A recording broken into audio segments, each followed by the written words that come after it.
సంక్షేమ పథకాలు వద్దని ప్రతిపక్షాలు చెప్పగలవా అని రాష్ట్ర ఆర్థిక శాఖ మంత్రి బుగ్గన రాజేంద్రనాథ్ రెడ్డి శాసనమండలిలో ప్రతిపక్షాలకు సవాల్ విసిరారు.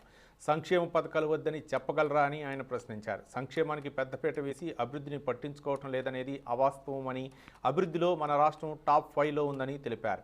అన్ని వర్గాల సంక్షేమానికి ప్రభుత్వం ప్రాధాన్యత ఇస్తుందని ఉద్ఘాటించారు. 13,000 గ్రామ పంచాయతీలో వైఎస్ఆర్ క్లినిక్లు ఏర్పాటు చేశామని, లబ్ధిదారులకు నేరుగా సంక్షేమ పథకాలు అందించామని తెలిపారు. విద్య, వైద్య రంగాల్లో కీలక సంస్కరణలు తీసుకొచ్చింది వైసీపీ ప్రభుత్వమేనని ఆయన చెప్పారు. సామాన్యుడికి అన్ని రకాలుగా సహకరించాలన్నదే వైసీపీ ప్రభుత్వ పాలసీ అని మరోమారు గుర్తు చేశారు బుగ్గన రాజేంద్రనాథ్ రెడ్డి. కోవిడ్ వచ్చినప్పుడు మన రాష్ట్ర ఖర్చు ఏదైతే ఉందో అది ఎక్కువ ఉంది, ఎక్కువ వెల్ఫేర్ మీద ఉంది, ఎక్కువ వెల్ఫేర్ మీద అని చెప్పి దినరోజు అధ్యక్ష ఎక్కువ వెల్ఫేరు అని ఒకటి, అంటే ప్రతిపక్షాలు మాట్లాడిన మాటలు అధ్యక్ష రోజు ఎక్కువ మీరు వెల్ఫేర్ మీద ఉంటారనేది ఒకటి, రెండవది మీ ఆదాయ వనరులు సరిగా లేవనేది ఒకటి, మూడవది మీరు ఎక్కువ చేస్తున్నారనేది ఒకటి. సో ఈరోజు నేను అడుగుతున్నాను అధ్యక్ష, ఇవన్నీ నేను వాస్తవాలన్నీ ఈరోజు మీకు తెలియపరుస్తాను అధ్యక్ష సభకు.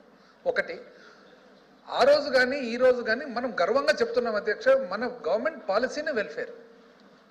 పేదవాడు సామాన్య మానవుడు ఎవరైతే ఉన్నారో వాళ్లకు అన్ని రకాలుగా ప్రభుత్వము సహకరించాలి అనేది government policy. So we are proud.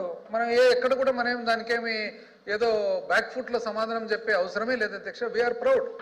అందుకనే మనం ధైర్యంగా చెప్తున్నాం, ఎవరైనా కానీ ఎవరైతే వెల్ఫేర్ వద్దు అని అంటున్నారో, ఎవరైతే ఈ వెల్ఫేర్ ప్రోగ్రామ్స్ వద్దు అని అంటున్నారో మీరు ముందుకు వచ్చి వద్దు అని చెప్పండి అధ్యక్ష. కోవిడ్ వచ్చినప్పుడు మన రాష్ట్ర